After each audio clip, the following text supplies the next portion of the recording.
É com especial gosto que eu vou moderar, digamos assim, esta conversa entre eles os dois, que são dois dos escritores mais importantes da minha geração, e nos conhecemos uns e outros há muitos anos também. E o tema, enfim, o tema é a leitura, ou o livro e a leitura, mas claro que a partir daqui, tendo em conta que o livro e a leitura corresponde a boa parte daquilo que um e outro fazem, quer como escritores, quer como leitores, quer como professores, no fundo acaba por ser de uma forma ou de outra sobre as obras de ambos, e sobre as suas vidas como escritores e leitores. E eu gostava de introduzir o tema literalmente, indo buscar uma característica da obra do Tolentino e outra da obra do Gonçalo, onde esta questão é muito pertinente. No caso do Tolentino, aliás, é até limitativo dizer que está numa obra ou que está em certa determinada obra, porque está presente em tudo aquilo que ele escreve, e que é não apenas um livro, não qualquer livro, mas o livro. Ou seja, uma das marcas distintivas da poesia do Tolentino tem sido um pouco, aliás, e não faltam pessoas que o têm notado, incluindo eu, um pouco até em aparente contracorrente sociológica ou não, também vamos falar sobre isso, é o tema do livro, ou seja, o tema da Bíblia, o tema, mas não só da Bíblia, porque ele tem muitas vezes citado outros textos da espiritualidade, quer ocidental, quer oriental, e são textos com que os poemas e os outros escritos do José Tolentino Mendonça dialogam permanentemente. E a minha primeira pergunta, o meu primeiro mote de conversa para esta sessão, e começando por ti, Tolentino, tem a ver com isso. Todas as pessoas, todos os autores e todos os leitores, mas neste caso todos os autores, têm aquela magna questão das influências, ou seja, dos livros que leram e que de alguma forma imitam, emulam, contrariam, e há toda uma série de teorias mais ou menos literárias e mais ou menos psicanalíticas sobre isso.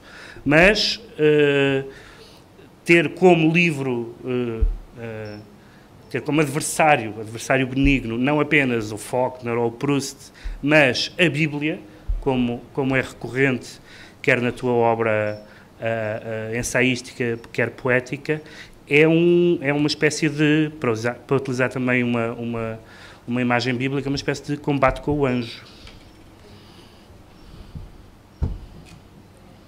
É engraçado dizer isso, porque tenho ali naquele saco um desenho que fui buscar, que é precisamente o combate entre o Jacó e o anjo, desenhado pelo José Régio há umas décadas atrás, e é engraçado tu teres ido buscar essa imagem, que é de facto uma imagem que, por um lado, me acompanha, e penso que é uma imagem muito, muito sugestiva para descrever essa relação entre o livro e o leitor, entre o livro e o legente, como dizia Maria Gabriela Lansel.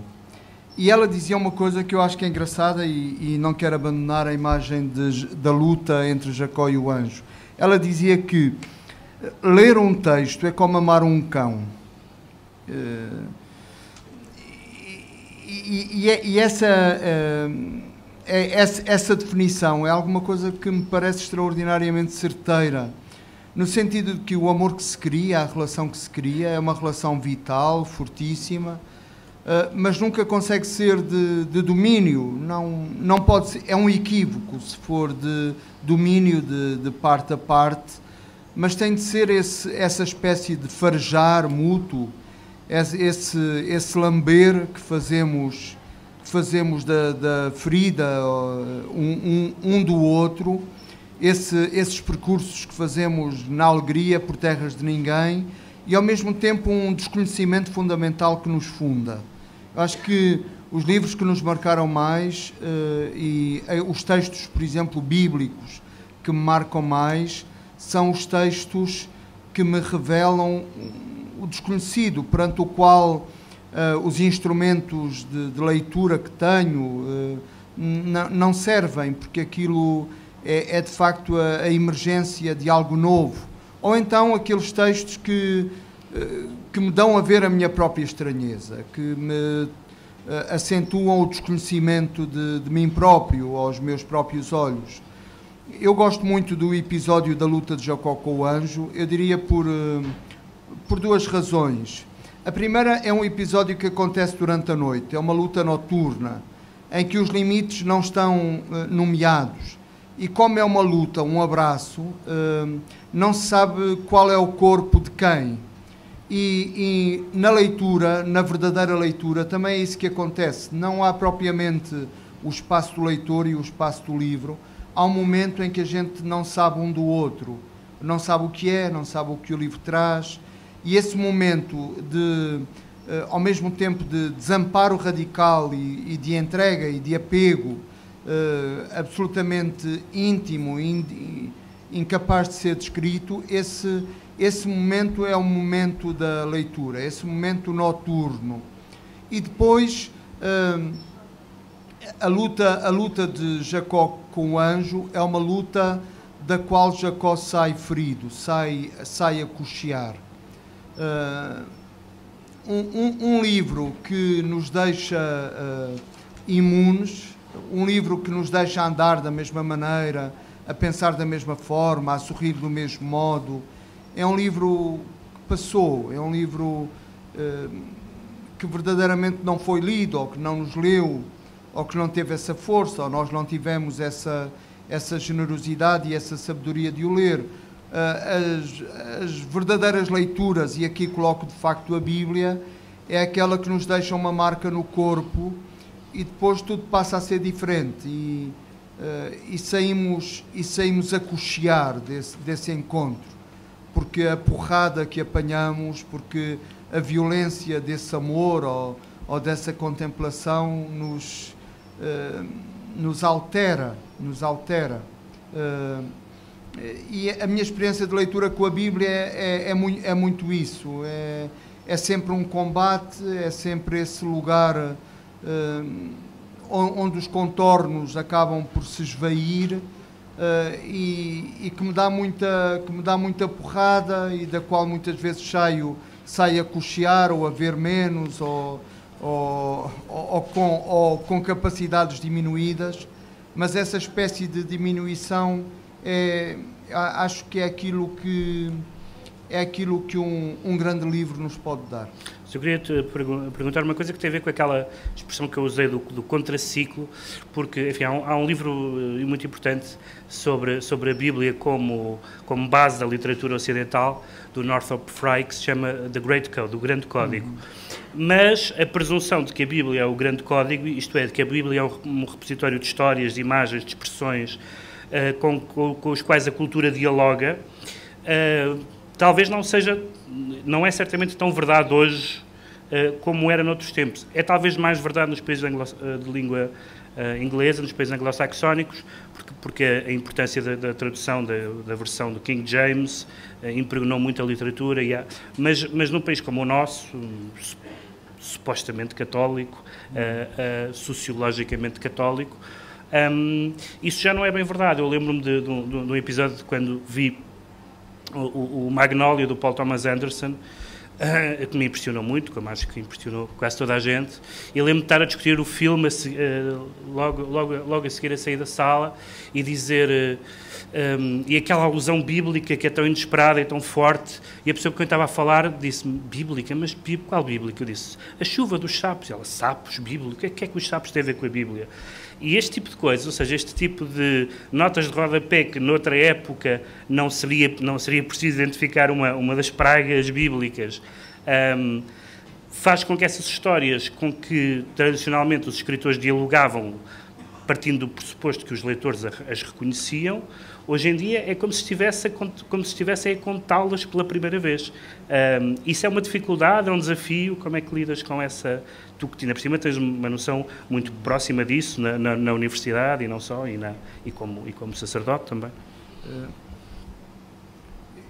Eu penso que um drama absoluto, por exemplo, é os Lusíadas ou a Odisseia serem ensinados na universidade. E numa universidade, num curso de letras ou num curso de cultura, não se ensina a Bíblia.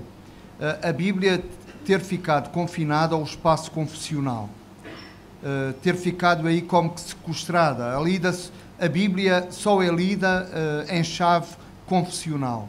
Isso, sem dúvida, que é um naufrágio absoluto, porque a Bíblia é um grande código, sem as histórias que a Bíblia conta, sem os modelos, sem as personagens, nós acabamos por passar ao lado de grande parte da arte, do pensamento do Ocidente, da sua própria história, e nós só seremos herdeiros na medida em que contactarmos com este livro, que precisa de facto de ser ensinado. E há, por exemplo, uma associação laica italiana e francesa, absolutamente insuspeita, que tem há muitos anos um combate, que é de colocar a Bíblia a ser ensinada nas escolas e a ser ensinada como um livro de literatura, pelo menos como isso. E a mim parece-me absolutamente necessário que a Bíblia seja colocada, de facto, nos programas escolares, porque, como dizes, Pedro, hoje há um desconhecimento muito grande e, de facto, desconhecer aquele grande laboratório verbal, aquela máquina de engendrar personagens, aquela espécie de grande léxico, de grande retábulo iconográfico, das imagens, não só que o mundo antigo, mas que a contemporaneidade incessantemente revisita. Sem esse conhecimento, nós ficamos muito mais pobres. Aliás, há um caso curioso de um autor, que aliás está traduzido em português, e suponho que tu até terás tido alguma coisa a ver com isso, que é o R. de Luca, que é alguém que não é crente, ou pelo menos que diz que não é crente, e que traduziu a Bíblia porque sentiu, de certa forma, corrijo-me se eu não estiver certo, que a dignidade literária da Bíblia estava a ser um pouco perdida em algumas traduções. É muito engraçado, porque em Itália nós temos vários casos. Por um lado, há ótimos tradutores, digamos, teólogos a trabalhar na Bíblia, e há ótimas edições da Bíblia contemporâneas. Mas os próprios escritores, o R. de Luca é um caso extraordinário, porque ele era operário, não é um homem com uma formação universitária, e que aprendeu as línguas antigas, o hebraico antigo, o aramaico, o grego, para poder traduzir a Bíblia. Mas nós temos o caso de outros escritores que fazem a tradução do próprio texto bíblico. Aqui em Portugal, talvez só o Cântico dos Cânticos é que um bocadinho o livro dos Salmos tem colhido alguma atenção de alguns escritores contemporâneos, a Fiamma Paz Brandão, o Herberto Helder, que fizeram uma tradução do Cântico dos Cânticos, mas, por exemplo, em Itália, um homem como o Testori, o Giovanni Testori, por exemplo, tinha uma paixão enorme pelas cartas de Paulo e fez uma das traduções mais admiráveis da primeira carta aos Coríntios. Isso só para dizer como a frequência da Bíblia pode ser muito diferente daquela a que os certos lugares comuns da nossa cultura mais generalista acaba por configurar.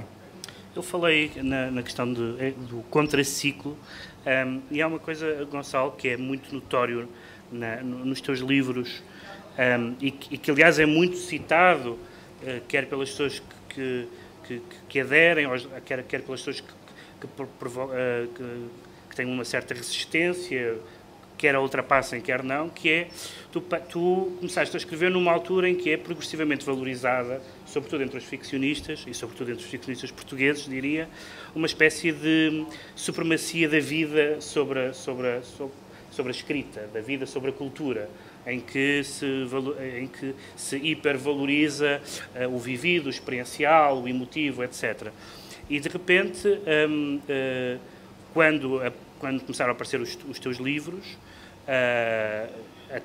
e até na quantidade em que eles foram aparecendo e na multiplicidade de géneros, nós fomos apercebendo de uma literatura, de livros que vinham de dentro da literatura, por assim dizer, ou seja, ao ponto de haver nas séries em que vais ordenando os teus livros, de haver uma série chamada Biblioteca, outra que é o bairro onde as personagens principais têm nomes de escritores, e são escritores que alguns deles, pelo menos, não são os escritores enfim, mais óbvios, ou seja, não há assim tanta gente que soubesse que era o Robert Fauser, ou o Michaud, ou o Roberto Juarros, e essa marca distingue-te, acho que de uma forma bastante evidente, dos escritores dos ficcionistas da tua geração, digamos assim. Essa questão da contraposição entre a vida, entre aspas, e a cultura e a literatura é uma questão que achas que é pertinente, ou para ti não faz sentido por fazer essa oposição?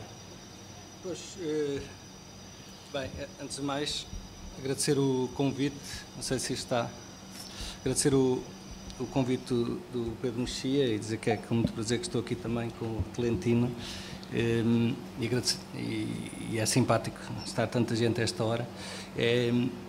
Em relação à pergunta, esta divisão entre vida e leitura é uma divisão que não me parece muito, digamos, muito passível de ser desenvolvida. A Jansol precisamente tem uma coisa a certa altura que diz: hoje fiz duas coisas, subi à montanha e li um livro, qualquer coisa como isto. Ou seja, há muito a ideia, eu para já escrevo muito, falando da escrita, eu escrevo muito instintivamente, pode não parecer, mas é qualquer coisa de muito instintivo, ou seja, não gosto da ideia de se pensar, do pensamento ser qualquer coisa que rodeia a escrita. Acho que o pensamento tem que ser uma coisa que coincide, ou seja, o difícil é que o pensamento coincida exatamente com o momento em que escreve, que nem apareça um bocadinho antes, nem um bocadinho depois. Eventualmente, mais tarde, passado uns anos, se o pensamento parar um bocado à volta da escrita, ótimo, mas o momento de escrita é um momento para não pensar, não é? Pelo menos para que a coisa coincida de tal forma que desapareça. E, portanto, a ideia de que uma pessoa está a viver e sai de um sítio e vai escrever e ler, que entra numa espécie de quarto de não-vida, não é? É qualquer coisa de muito absurdo. Realmente, eu acho que há muitas vezes a ideia de que a vida... Há uma associação entre... E eu nunca falo da parte biográfica, porque acho que não faz sentido, mas há uma associação muito divertida, até de um certo ponto de vista, que é a associação entre vida e movimento. Ou seja, como se quanto mais nós mudássemos de posição corporal, mais vivêssemos. Um pouco como se alguém andasse numa rotunda, estivesse a viver muito, não é? E quando alguém vai abrandando o passo e no limite, no extremo, quando se atreve a ficar imóvel, a sensação é de que não está a viver. Ou seja, há uma associação instintiva pouco sensata entre movimento e velocidade e vida, não é? Desculpa interromper-te, mas isso não tem a ver também com uma certa reconfiguração do mundo editorial e do mundo dos livros e da literatura e da percepção pública da literatura, que, como muitas pessoas têm dito, parece hoje valorizar mais a figura do autor do que a figura do livro, ou seja, em que é preciso o autor ser uma pessoa interessante, uma pessoa que dê boas entrevistas, uma pessoa com uma história de vida cativante, e que o livro é uma espécie de acessório da pessoa, do autor? Pois, mais do que fazer juízos realmente sobre o que vai acontecendo, porque não sei se isto será qualquer coisa novo, se calhar é uma coisa que existia, não é? muito antes da imagem, acho que existia esta coisa de um autor que é evidente que se tivesse esfaqueado algumas pessoas, tornaria os seus livros muito interessantes, ou se tivesse sido esfaqueado, não é? Eu acho que o livro deve estar realmente, e tento isso, tanto quanto possível, que o livro esteja à frente e que o autor dê um passo atrás. Acho que é o mais sensato. O que eu acho em relação a esta questão do existir, o que eu sinto, por exemplo, é que há vários tipos de estímulos.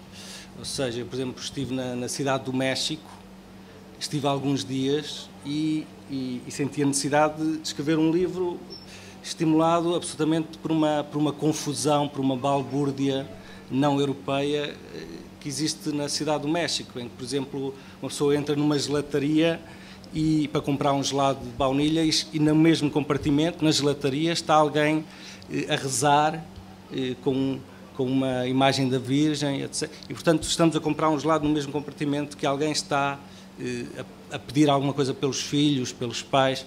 E, portanto, há aqui um conjunto de estímulos de vida tão forte, e há uma mistura tão forte que me faz escrever. E que é justamente um livro bastante diferente dos teus outros livros em termos de velocidade, digamos assim. Sim. Eu cada vez... Eu interesso-me por coisas... Vou tentando interessar-me por coisas diferentes e os estímulos que... Há estímulos mais intelectuais, de certa maneira, que dão uma certa lentidão, e a lentidão não tem um valor negativo, tem uma velocidade. A lentidão é apenas mais lenta do que a velocidade, não é pior nem melhor, às vezes há uma confusão precipitada.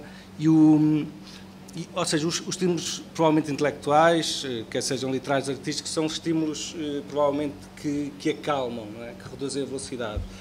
Os estímulos mais deste tipo de viagem são muitas vezes estímulos mais rápidos. Mas há uma mistura e não vejo que... é difícil saber onde é que as coisas estão. O que me parece relevante é que quando fazemos um exercício, por exemplo, de pensar qual é a característica comum dos escritores de referência, que para todos nós são importantes, quando nós pensamos em qualquer coisa da biografia, se pensarmos, por exemplo, que um escritor tem que viajar muito para ser um grande escritor, há inúmeros escritores, como Pessoa e muitos outros, que não viajaram nada. Se pensarmos que um escritor tem que gostar de mulheres ou gostar de homens, gostar só de uma mulher ou de muitas mulheres, que não pode ter filhos, quer dizer, há todas as variedades biográficas. A única coisa em comum nesses escritores de referência é realmente que leram muito, todos, sem exceção. Não há nenhum deles que não tenha lido muito. E, por exemplo, costumo falar do caso do Rimbaud. O Rimbaud acho que o caso extraordinário dele não é ele ter escrito o que escreveu aos 17 anos. O que acho que é absolutamente fabuloso é como é que ele leu tanto até aos 17 anos. Quer dizer, a questão é basicamente essa. E o que me interessa agora muito é também a relação entre... Aliás, desculpa, há uma escritora que tu conheces, aliás, acho que já a citaste mais que uma vez, que é, não sei se é finlandesa, que está editada na Relógio d'Água, que diz que nunca tinha lido nenhum livro até escrever o seu livro, a Rosa Lisscom, acho que é assim. Que diz que nunca leu um livro, uma escritora que diz que nunca leu um livro. Ela pelo menos, a Clarice Lispector também sim, há essa parte sempre, mas a Clarice Lispector também de certa maneira dizia que não lia muito. Há uma parte que tem a ver com isso, mas há uma parte mais exterior, mas há uma forma e há uma energia que tem que vir daí.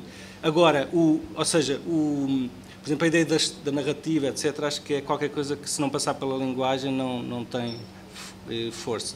Mas o que me interessa cada vez mais é, por exemplo, a relação entre ler e ver, e era algo que eu até tinha pensado sobre falar sobre a questão do livro, porque cada vez me fascina mais a questão do que é ler, porque, e eventualmente depois posso falar disso, porque isso nasceu de algo que eu já falei numa outra situação, que foi há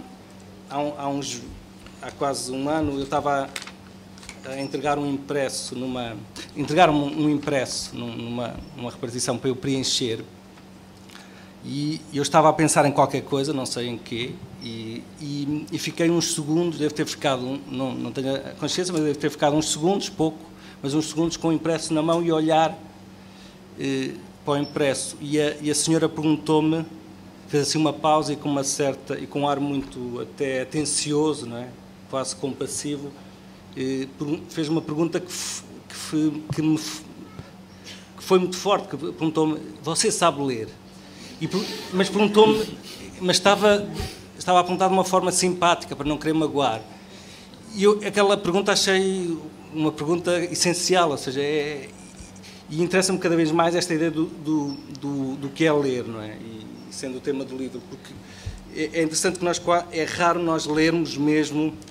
Para já, ler é quase o oposto daquilo a que nós chamamos de ler, ou seja, quando nós temos palavras, o Roland Barthes, por exemplo, tem um texto lindíssimo sobre isso, que o nosso alfabeto é composto de traços, não é? Nós pensamos que um livro é uma coisa muito complicada, mas um livro é composto de letras que basicamente são traços verticais, metade de traços verticais, traços horizontais, traços circulares, ou seja, nós com o D, por exemplo, fazemos assim um traço vertical, uma semicircunferência, um E, traço vertical, horizontal, horizontal, horizontal, o F, vertical, horizontal, horizontal, ou seja, o que o Roland Barthes mostra é que o nosso alfabeto, ou se quiserem, por exemplo, os livros do Proust, são basicamente combinações de traços assim, do mais simples.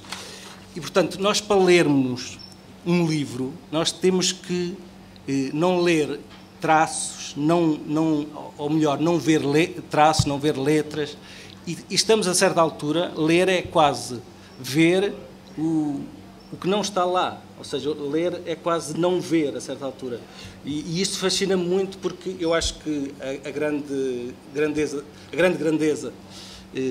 gosto da repetição, da leitura tem a ver com isso. A leitura é algo que permite nós estarmos sempre a ver outra coisa, que não aquilo que é mostrado. É quase o básico da leitura. Não é? Eu não posso estar a ver as letras. Se lembra-me uma coisa que disse uma figura pública conhecida, que disse que não gostava de poesia, porque quando ouvia versos, aquilo não lhe suscitava nenhuma reação, era como se as pessoas estivessem a dizer números. Ela ouvia um poema e ouvia como se a pessoa estivesse a dizer 32, 64, como se fosse um loto. E é uma maneira bastante... Ele não queria ser simpático com a poesia, mas eu achei simpático.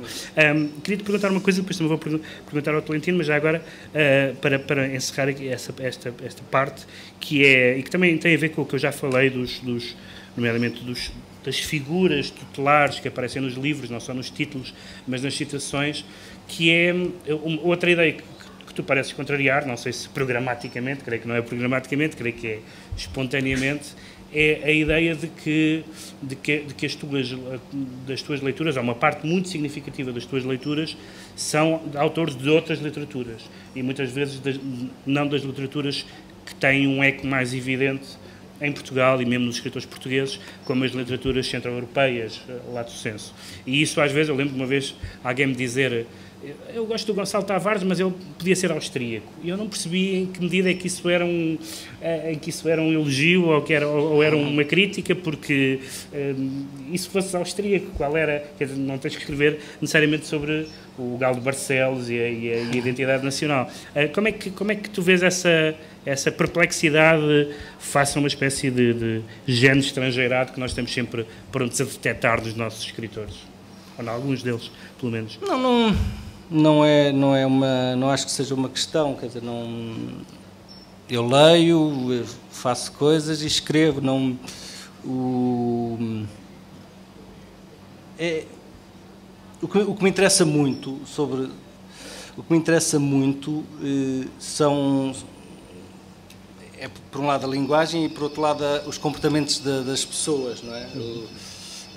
Interessa-me aquelas coisas básicas do medo, da coragem, da violência, e quer dizer, Mas é justo dizer que és sensível a uma tradição literária, como é a tradição centro-europeia, onde a literatura pensa. Eu acho que um livro, quer dizer, eu acho que um livro, o que é terrível às vezes é nós quase temos que dizer o óbvio, não é? Quer dizer, eu acho que um livro é um objeto para pensar, acho que é uma coisa básica, não é? O que é terrível é nós às vezes temos que repetir isto, dizer isto, não é repetir, é dizê-lo, não é? Porque o que me parece é que porque a questão é, se o livro não pensa, o que é que vai pensar? É a televisão, é música. A música também pensa, e pensa de uma forma, acho eu, extraordinária. Mas, quer dizer, vamos pensar em outros objetos, quer dizer, o livro, precisamente para não se confundir com o que anda à volta, tem que, quer dizer, e pensar não é, quer dizer, citar o Aristóteles ou pensar com Aristóteles. Uma história pode pensar, não é? Há toda uma tradição, por exemplo, do ensino de ideias no Oriente que é exclusivamente composto de histórias. Era uma vez, eu penso quando digo, era uma vez um animal que se cruzou com um homem e o homem comeu. Quer dizer, isto é um pensamento. Agora, se nós contamos uma história que não se distingue do resto, é uma massa, quer dizer, não é... Acho que não estamos a fazer um livro. Acho que há uma questão muito de velocidades. O Tolentino, de certa maneira, falou disso. Quer dizer, se nós estamos a uma velocidade na vida normal, digamos, lemos um livro, mantemos a velocidade, saímos do livro, mantemos a velocidade, há qualquer coisa, e quando falo velocidade é o mesmo tipo de linguagem, o mesmo tipo de... ou seja, tem que haver algo que marque uma distinção, e nesse aspecto o pensamento pode ser um meio de diminuir a velocidade. Porque isso foi apontado a escritores tão grandes como a Agostina, em relação à qual, por exemplo, é muito comum ouvir. Ela não sabe contar uma história porque depois, de repente, faz uma digressão de 100 páginas. Era uma pessoa que diz isto não percebeu nada do que é a Agostina, naturalmente, porque a digressão de 100 páginas é absolutamente definidora daquilo que é aquele estilo. Mas há uma resistência antiga a esse tipo de literatura em Portugal. Não, pensando sobre isso, o que é interessante, eu acho que nós necessariamente funcionamos muito com uma questão de quase causa e efeito, não é? De onde é que vem isto? E haver uma sequência que nos tranquiliza. Eu lembro perfeitamente que há muitos anos, para aí em 2000 ou tal, fiz uma leitura no CCB de 3 ou 4 escritoras, uma delas Alice Spector, escritoras não narrativas, e eu lembro perfeitamente que começou com pouca gente, com 10, mas depois foi sempre diminuindo, foi muito engraçado. Porque há como que há uma habituação a esta ideia da narrativa, não necessariamente da narrativa, de causa, efeito 1, efeito 2, efeito 3. E por exemplo, a Clarice Lispector, já que é uma autora que é importante e de que se tem falado muito justamente, quer dizer, ali a questão é a frase, muitas vezes, não é? E eu acho que o que me agrada às vezes também é uma exigência da frase. Exigirmos à frase que nos dê alguma coisa, não é? E o que me parece muitas vezes que a narrativa, digamos, que vai adiando qualquer coisa de forte, é uma espécie de promessa adiada. Eu gosto muito da ideia de que o processo é que realmente é importante, a digressão, não é? Eu acho que o que está a acontecer muito é que há uma tentativa de aproximação do livro, já que o tema é o livro, a outros meios. E eu acho que isso pessoalmente acho que é um erro e é um disparate. Quer dizer, se um livro é como se uma garrafa se aproxima tanto de um copo e se vai se transformando tanto num copo, a certa altura temos 2 garrafas, não é? E a questão a literatura é outra coisa, não pode ser... Há uma frase que eu acho lindíssima de Tomás de Aquino que é citada pela Maria Filomena Mulder, que diz uma coisa até sobre os anjos e acho que tem a ver com isto. Ele diz... é preferível um anjo e uma pedra do que 2 anjos. E é o São Tomás de Aquino a dizer isso. A Filomena Mulder cita... E esta questão das diferenças eu acho que é muito importante. Há uma tendência para a ideia de, por exemplo, conquista de público, é qualquer coisa que eu acho que é como pensarmos que o mar tem que conquistar público à terra, a terra tem que conquistar público ao fogo. Quer dizer, os elementos têm naturalmente um organismo, têm naturalmente um material, e quer dizer, se nós começamos a alterar o material, o material de base, esse material de base começa a ter outro nome, não é? E acho que, se calhar, alguns livros deviam ser chamados de televisão, não é? Acho que devíamos assumir isso. Por exemplo, a ideia de livro é uma ideia... por exemplo, se nós encadernarmos, não é? O que é um livro? Se nós assumirmos que um livro é uma coisa que tem um aspecto do livro, entramos num beco sem saída, não é? Porque tudo pode ter aspecto de um livro, não é? Nós podemos pôr um conjunto de ventos T1, T3 e pôr um formato de livro. Ou seja, o que é um livro? Eu acho que um livro é precisamente alguma coisa que pensa, que desloca ligeiramente a linguagem normal, etc, etc. É qualquer coisa que é ligeiramente diferente do mundo real, senão é o mundo real.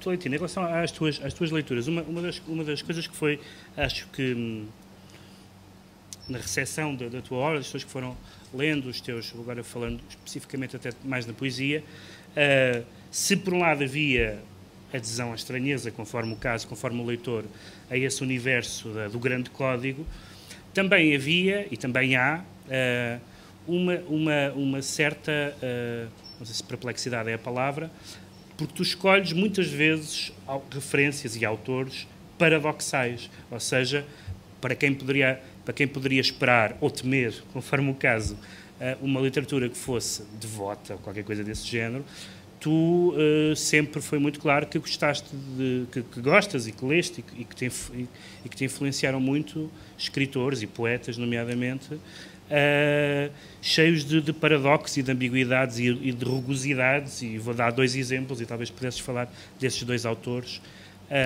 ou de outros que queiras, mas esses 2 que me ocorrem. Um deles é a Flannery O'Connor, uma ficcionista norte-americana, que, sendo uma autora católica, escreveu livros com uma grande dose de crueldade e de grotesco e de... Não, isso é... eu sei, essa é a tua leitura depois sobre isso que eu queria ouvir. Mas essa é a superfície. A superfície é uma superfície onde as pessoas são incrivelmente cruéis umas com as outras, mesmo nas relações familiares, ou até sobretudo nas relações familiares. Outro autor que tu citas muitas vezes, e inclusive no teu último livro de poemas, é o Pasolini, que era um autor que tinha uma relação, era uma espécie de católico não crente, não sei se a palavra faz sentido, mas enfim, tinha uma relação com a religião um pouco ambígua. Tem um filme maravilhoso chamado, tem vários filmes maravilhosos, mas tem um filme maravilhoso chamado O Evangelho segundo São Mateus, mas que é e vamos agora falar a biografia que dá um passo atrás, mas que para a maioria das pessoas e para a mitologia que se criou à volta dele, corresponde a um tipo de escritor escandaloso, se é que essa palavra ainda faz sentido em 2013, mas certamente fez sentido na vida dele, que parece um corpo estranho à partida. E o que eu te queria perguntar era, pegando nestes 2 autores ou noutros que te ocorra, porque é que esta nossa leitura à partida, depois à chegada, não é bem assim, como de facto não é nos teus textos, nos teus poemas, sobretudo? Eu muitas vezes dou por mim in partibus infidelium, que é ao lado de infiéis. E muitas vezes também me pergunto porquê. Porque é que é esta escolha? Isto não é uma referência à mesa, espero. Espero que seja. Eu diria que, no fundo, eu creio mais na heterodoxia do que na ortodoxia devota, quer dizer, ou só acredito numa ortodoxia que seja a radicalização da própria heterodoxia, quer dizer, não me interessam, no fundo, autores que não rasguem ou que não marquem a fogo o seu tempo, as suas vidas. Eu acho que na solidão dos heterodoxos, dessas escolhas, há de facto alguma coisa que se vê melhor. O Pasolini foi e é para mim muito, muito importante, porque o que é que eu aprendi com ele? Aprendi com ele a ler os textos do De Martino, que é o maior antropólogo italiano do século XX e um dos maiores escritores italianos do século XX, e que faz toda a arqueologia de uma vida rural, de uma vida agrária, de uma vida marítima, das tradições religiosas, de uma Itália arcaica muito diferente da Italieta, como o Pasolini dizia, que nós agora vemos no telejornal, que é um país que dá vontade de chorar com aqueles políticos tão parecidos com os nossos, ou um bocadinho à frente ainda dos nossos no terror que nos inspiram. E o Pasolini, no fundo, neste seu interesse pela dimensão antropológica e pela ligação que ele faz entre a antropologia, a língua, a poesia, a imagem, uma certa atitude pública, uma insolente liberdade de pensar. Porque isto que o Gonçalo dizia sobre a liberdade de ler, a liberdade de ver, sobre aquilo que um livro é, que tem de ser diferente, a valorização do anjo e da pedra, isso tem um custo, e o custo muitas vezes é o corte. E em Pier Paolo Pasolini isso é muito evidente. E de facto, nos textos dele, no cinema dele, nos poemas dele, mas sobretudo no modo como aquele homem era uma máquina de pensar. É alguma coisa que me toca imenso, e que se torna para mim uma espécie de estímulo, de inspiração àquilo que um escritor, um intelectual deve ser. Há um ensaio que saiu agora nos Estados Unidos que diz que a origem da literatura está nos discursos fúnebres na Grécia. Tudo nasceu daí. E eu lembro-me, se há um discurso fúnebre que eu me lembro, é o discurso do Alberto Moravia na morte do Pasolini. Porque ele dizia, hoje a Itália perdeu um grande cineasta, ou perdeu um grande homem de intervenção, perdeu um grande intelectual, perdeu alguém com uma exigência ética muito grande, mas sobretudo a Itália perdeu um poeta. E um poeta é uma coisa que acontece uma vez em 100 anos. E de facto, é essa coisa selvagem, no fundo, que um poeta é. Mesmo na Itália acontece mais vezes. Sim. Mas às vezes um ano vale por 100 anos. Não é? O século XX italiano é fantástico. É um século fantástico. Mas também cabem nos dedos, porque, no fundo, o que o Pasolini faz com a palavra é alguma coisa que a torna viva, que a torna radical. E isso penso que nos tempos conformistas em que a gente vive, dominados pelo discurso televisivo, domesticado, digamos, por esta cultura de consumo, e pelos seus tiques e pelas suas boas maneiras, penso que a figura insolente de Pasolini é de facto, para mim, é uma espécie de luz, e ao lado dele eu coloco de facto a Flannery O'Connor, que era uma mulher ácida, mas que ensina que a escrita deve ser próxima da realidade, como um desenho. Ela dizia que era uma escritora tomista e gostava muito das definições frias de São Tomás de Aquino, que diz que, por exemplo, a literatura, a poética, é a última das ciências, é a menos importante das ciências.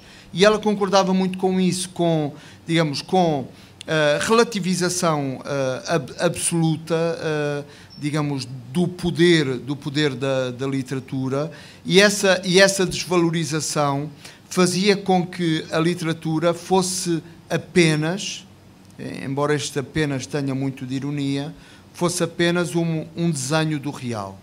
fosse apenas uma desmontagem do real.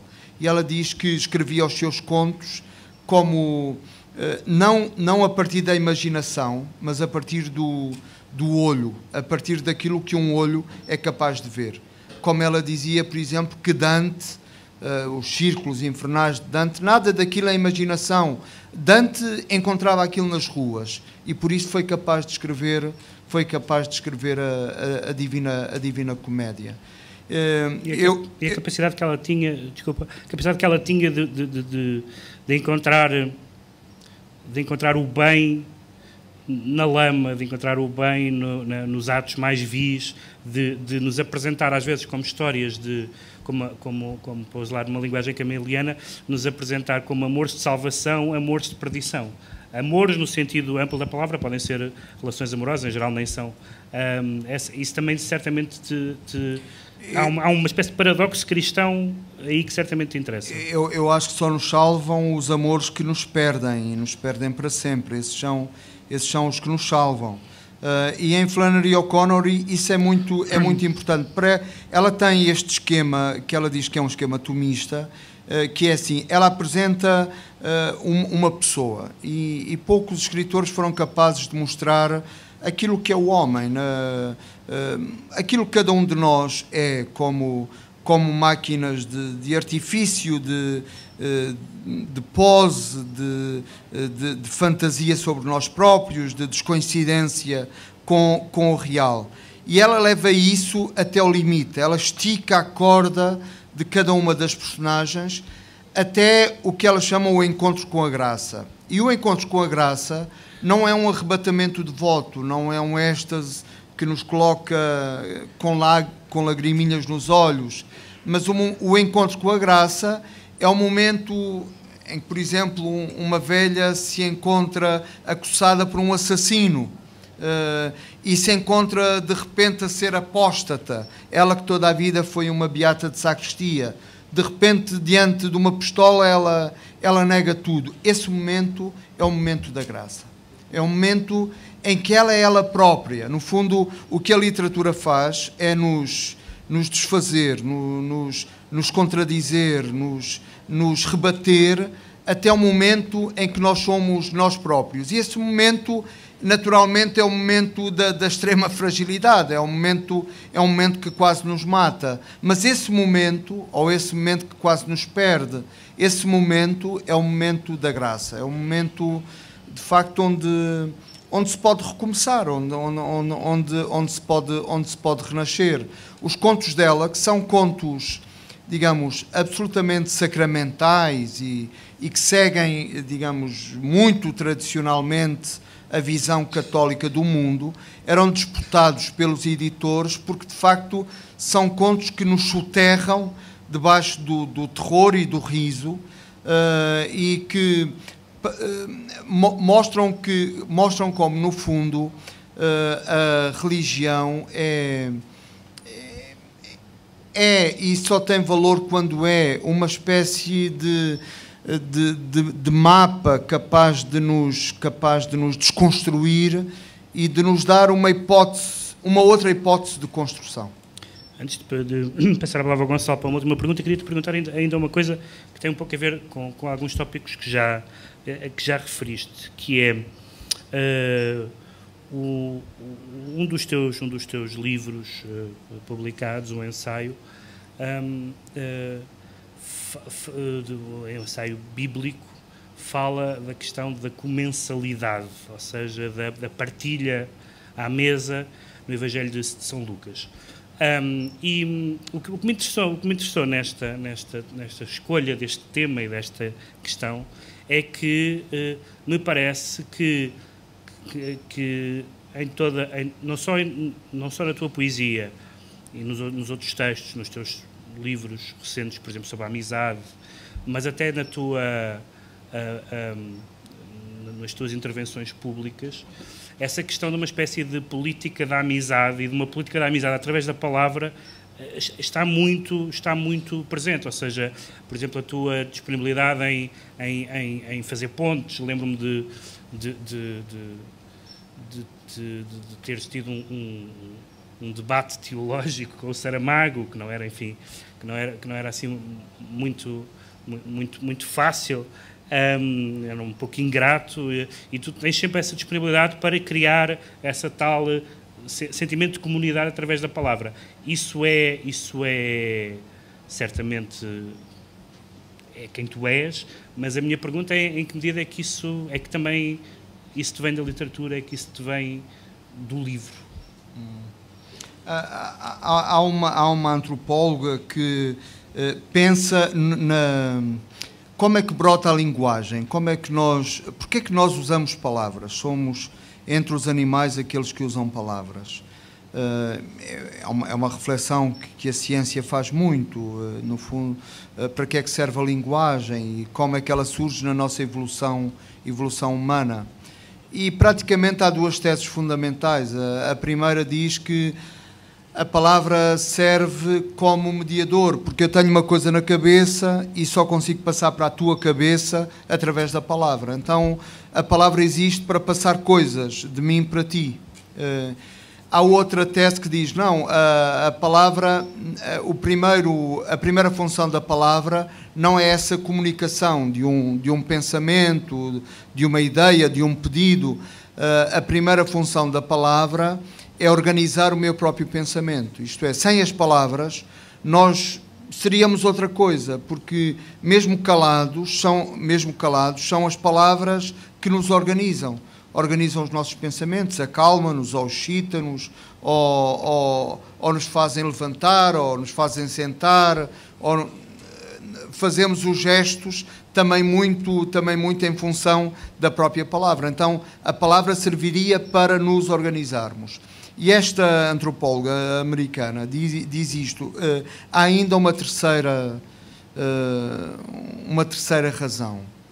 E ela estuda muito a linguagem dos bebés, que é ainda, se quisermos, uma linguagem pré-verbal, porque os bebés dizem cocó e naná e aquelas coisas muito básicas que todos nós dissemos, e ela faz uma série de experiências com esse tipo de linguagem e chega a esta conclusão. Ela diz que os bebés começam a utilizar as palavras e a mimetizar as palavras que ouvem para reter a mãe perto de si, ou para reter a atenção dos outros. E falam para que os outros fiquem um bocadinho ali parados a olhar para eles. E eu penso que, de facto, para que é que as palavras servem a um escritor? Para transmitir pensamento, absolutamente. Servem para um escritor se organizar a si mesmo. Um escritor também escreve para ninguém. Escreve para comunicar, mas também escreve porque, se não escrever, morre. Ele organiza-se, é um bicho que se organiza daquela maneira. Mas as palavras servem-nos também para retermos os outros, para que os outros fiquem mais um bocado perto de nós. E nesse sentido eu acredito muito naquilo que o Derrida chamava a política da amizade, que é no fundo isto, a arte de reter sem prender, não é? Sem sequestrar, mas a arte de reter um pouco que seja o olhar do outro perto de nós e das coisas que também nós estimamos. Isso acredito que é também uma função da palavra. Uma última pergunta para o Gonçalo, antes de depois abrir a conversa ao público. Uma pergunta que se podia chamar aprender a ler na era da técnica, porque tu há bocado dizias que nós sabemos o que é um livro, mas nós hoje, evidentemente, não sabemos já o que é um livro e temos uma mutação que não é simplesmente uma mutação de suporte, não se trata simplesmente de saber se o livro é em papel ou se é em zeros e uns, mas trata-se de saber se a mudança tecnológica, e é um tema que te interessa, o tema da tecnologia ou da técnica, interessa-te naquilo que escreves, as mudanças profundas que podem modificar de uma forma irreversível, não sei se há mudanças irreversíveis, mas a nossa relação com o livro e com o conhecimento, nomeadamente, por exemplo, uma certa ideia de sequencialidade, de lentidão, de solidão, ou seja, se o paradigma de ler textos não for ler em solidão 200 páginas ao ritmo lento de cada um, mas ler em ligações constantes, em notas de rodapé, em vídeos, etc. Eu não estou a dizer isto no sentido apocalíptico, mas é uma mudança do que é a leitura e do que é a solidão do livro, digamos assim. Isso, tu és um apocalíptico ou um integrado em matéria de mudanças digitais e da mudança do que é o livro para nós? Bem, eu acho que toda a gente sente isso, que o organismo consegue fazer umas coisas nos primeiros minutos e, se continuar a fazer a mesma coisa, fará alguma coisa de diferente ao fim de 30 minutos. Se continuar a fazer a mesma coisa, fará algo diferente ao fim de 1 hora, 2 horas. Ou seja, há um prolongamento de uma atividade sobre um objeto. Há um tempo de atividade sobre um objeto, quer seja escrita, leitura, que consegue capturar ideias, sensações que não vamos conseguir capturar com uma espécie de somatórios do mesmo tempo intercalados, não é? E eu vejo até muito isso, quer na leitura, quer no ato de fazer, e não apenas da escrita, mas também de outras artes. Quer dizer, é evidente que a interrupção constante faz com que elimina a ideia de concentração prolongada, não é? A palavra concentração que é divertida, não é? Concentro, não é? E é divertido às vezes ouvir as pessoas dizerem que estão concentradas em 4 coisas. O concentro, em princípio, a pessoa concentrada em 4 coisas não está com um centro, está com 4 centros, não é? Geometricamente é qualquer coisa de pouco sensato, fazer uma circunferência em redor de 4 centros. E a tecnologia, de certa maneira, uma desconcentra neste sentido, está sempre a mudar o nosso itinerário, a forçar e a interromper. Mesmo na pintura, pessoas que trabalham nas artes plásticas, por vezes falo com elas, e elas dizem que agora esta ideia de, ao fim de meia hora ou de 1 hora, serem interrompidos por algo, é qualquer coisa que altera muito o fazer, não é? E no ler também, acho que o ler tem o que, mais do que a questão da técnica, e no outro dia escrevi uma coisa sobre isso, porque é algo que me assusta ao mesmo tempo, ou seja, assusta e, portanto, podia ser integrado no apocalíptico, mas por outro lado também fascina, que é a ideia de que a coragem realmente e os valores morais, não é, começam a ter uma inutilidade pragmática na cidade, não é? Eu dava o exemplo do elevador, quer dizer, os nossos pais ficam presos no elevador, nós temos os valores morais mais firmes, os valores afetivos mais firmes, podemos ser, eventualmente, os homens mais corajosos, mas não vamos conseguir ajudar os nossos pais que estão encravados no elevador. Vamos telefonar a um técnico que não conhece os nossos pais, que não tem nenhuma relação afetiva, e ele é que os vai salvar.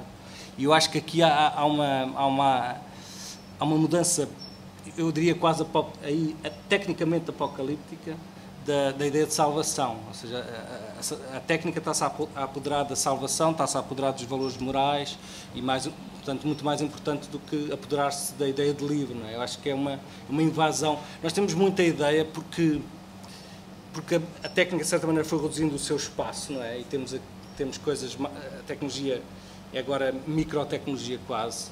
Nós perdemos a noção de quem é que está a engolir quem, porque nós temos ainda uma relação muito infantil com as coisas, que é, nós temos a ideia que o animal maior come o animal mais pequeno. Quer dizer, nós instintivamente pensamos assim, sentimos assim. E nós não sentimos hoje, em 2013, somos de certa maneira enganados pela dimensão da técnica, não é? Nós não sentimos o medo que os operários sentiam quando viam máquinas na Revolução Industrial que eram, às vezes, 50 vezes o tamanho deles. Eles sentiam que iam ser engolidos e tinham medo das máquinas. Mas precisamente essa imagem que tu vais buscar, para nós, há um certo discurso, até retomando essa imagem histórica dos luditas que tu foste buscar, essa ideia de ser contra a máquina, hoje em dia é uma das poucas coisas que é intolerável socialmente, ou seja, uma pessoa que tenha um discurso antitecnológico é considerado arqueológico. É como se a tecnologia fosse a única evidência, a única coisa indiscutível. Sim, eu acho que há um erro histórico que estamos a sentir hoje, que é associar o progresso humano ao progresso tecnológico. E há uma associação completamente insensata entre as duas coisas, não é? Progresso humano e progresso tecnológico são dois desenvolvimentos totalmente paralelos, não é? Às vezes cruzam-se, há um determinado momento em que se cruzaram, de vez em quando cruzam-se, mas não são. Mas simplificando muito, mas há quase, podemos dizer que há duas maneiras extremas, e no meio há uma série de variantes, mas duas maneiras extremas de resolver os problemas. Simplificando, de certa maneira, um pensamento ecologista, quando há um problema criado pela tecnologia, diz: vamos voltar atrás, vamos deitar abaixo esta técnica, vamos voltar, de certa maneira, ao campo, por exemplo, o regresso ao campo. Portanto, de certa maneira, recuar no tempo. E há outra visão também extrema, que é a visão de que os problemas da técnica são resolvidos com mais técnica. Ou seja, um exemplo prático: uma fábrica provoca poluição. Há uns que vão dizer: se a fábrica provoca este problema, vamos eliminar a fábrica e voltar atrás. E há quem diga: se a fábrica resolve este problema, o problema não é da técnica, o problema é de não termos ainda criado uma técnica que resolva o problema criado pela técnica anterior. Não é? Aquela célebre frase do Virilio, não é? Que o barco, a invenção do barco é a invenção do naufrágio, não é? A invenção de uma técnica é uma invenção de uma certa desgraça. E a ideia que temos da técnica é que a técnica vai resolver as desgraças que a técnica anterior resolveu. E como é que isso se aplica ao livro e à civilização do livro? Eu acho que o livro é das coisas mais antigas, extraordinariamente antigas que existem. Eu acho que o livro é um objeto espantosamente antigo. E a sua grande qualidade é ser antigo. Ser antigo é qualquer coisa que já está cá há muito tempo, não é? Não é qualquer coisa que está velho, está prestes a desaparecer. Ser antigo é alguém que está cá há muito tempo, que viu coisas que nós, por sermos mais novos, não conseguimos ver. Ou seja, o livro é qualquer coisa muito mais sensata do que nós, não é? E esta ideia agrada-me muito, a ideia de conservarmos o livro como um recipiente antigo e que é muito interessante, porque é uma máquina, se quisermos usar esse termo, é uma máquina que consegue coisas de uma forma muito simples, coisas como estavas a falar do isolamento. Por exemplo, nós começarmos a ler um livro é, de certa maneira, dizermos que nos queremos isolar. Aliás, se alguém começar a ler um livro aqui, genuinamente está a transmitir uma mensagem. E, ao mesmo tempo, a imobilidade, o silêncio, ou seja, há coisas que nós quase pagaríamos. É interessante ver até, se calhar, algumas viagens, não é, turísticas que vendem a ideia do isolamento, da tranquilidade, do silêncio, não é? Quer dizer, coisas que um livro é um objeto que consegue muito rapidamente. E, nesse aspecto, só dizer também, para terminar, que o que eu acho espantoso na ideia de leitura e de livro é que o livro, comparando com a visão, o livro disciplina o olhar, ou seja, parece uma prisão, porque o livro, pensando na nossa escrita, obriga-nos a fixar os olhos e a ler do topo superior, da esquerda para a direita, e lemos assim, não é? Há quem dê a imagem de uma charrua que vai fazendo uns sulcos no campo, não é? Vai ali, depois volta ali, e isto parece o nosso olhar. Nós, quando não estamos a ler, o nosso olhar está a saltar. E, de certa maneira, o nosso ver é um ver muito em primeiro lugar, de ver o perigo e ver a salvação, não é? Ver o que nos pode matar e, eventualmente, o que nos pode salvar. Quando nada do visível nos pode matar ou salvar, podemos descer, digamos, as expectativas, podemos ver o que é útil, o que é inútil, e, a certa altura, podemos ver o que é belo, que é um luxo, que só pode ver o que é bonito, não é? Por exemplo, é evidente que se alguém estiver em perigo de vida, o belo é qualquer coisa de invisível para ele, não é? Se alguém estiver numa situação de fome, de violência a vários níveis, a beleza torna-se invisível, é qualquer coisa que não aparece ao olhar. Embora justamente o perigo visto de fora pode ser belo para quem não está naquela questão do naufrágio, sim. o incêndio, a catástrofe. Sim, mas aqui o que eu acho incrível na leitura é que a leitura, em vez de nós estarmos a saltar os olhos de um lado para o outro, para-nos e obriga-nos a fazer isto. Mas o que é incrível, precisamente, é que nós, com esta disciplina aparentemente violentadora, nós conseguimos ver coisas que não veríamos se pousássemos o livro e se olhássemos. Por isso é que essa ideia, por exemplo, do ver, da experiência, a experiência visual, não é? Há um conjunto de experiências visuais que se têm precisamente entre as linhas de um livro, não é? E claro que há experiências visuais que nós temos quando baixamos o livro que não podemos ter no livro. Sendo que nós ainda por cima não lemos depois letra a letra, não é? Lemos sílaba a sílaba e que, portanto, há aqueles exercícios que são engraçados de fazer, que é mudar dentro da sílaba as palavras, e se nós lemos não damos por isso. Claro, lemos rapidamente, percebemos perfeitamente o que lá está, porque o nosso olhar reconhece, a nossa mente reconhece aquela sílaba e não se dá ao trabalho de... Isso é uma... Não, o que é... Eu tenho pena de não ter filmado uma outra pessoa quando fez 6 anos e começou a ler, porque eu acho que verdadeiramente as pessoas só leem quando, naquele momento, eu acho que são 2 ou 3 meses, que são 6 anos, 5, 6 anos, quando a pessoa começa a ler. E as pessoas, as crianças leem as letras e é muito normal, por exemplo, fazerem assim, ler. Depois param, olham de novo e dizem ler. É uma espécie de correção da leitura da palavra, corrigindo a leitura da letra. Não é?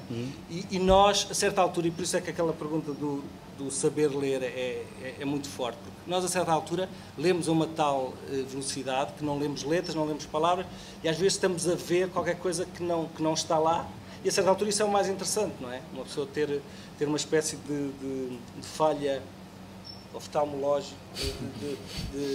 Outra coisa que é fascinante, eu gostava de escrever um conto sobre isso e fiz que é, por exemplo, ir à oftalmologia, ao oftalmologista, não é? Quando ele tem aquele quadro com os Ds, eu acho que é absolutamente extraordinário, por exemplo, pensar num sábio erudito que vai ao oftalmologista e de repente ele está a apontar para o D e pergunta: que letra é esta?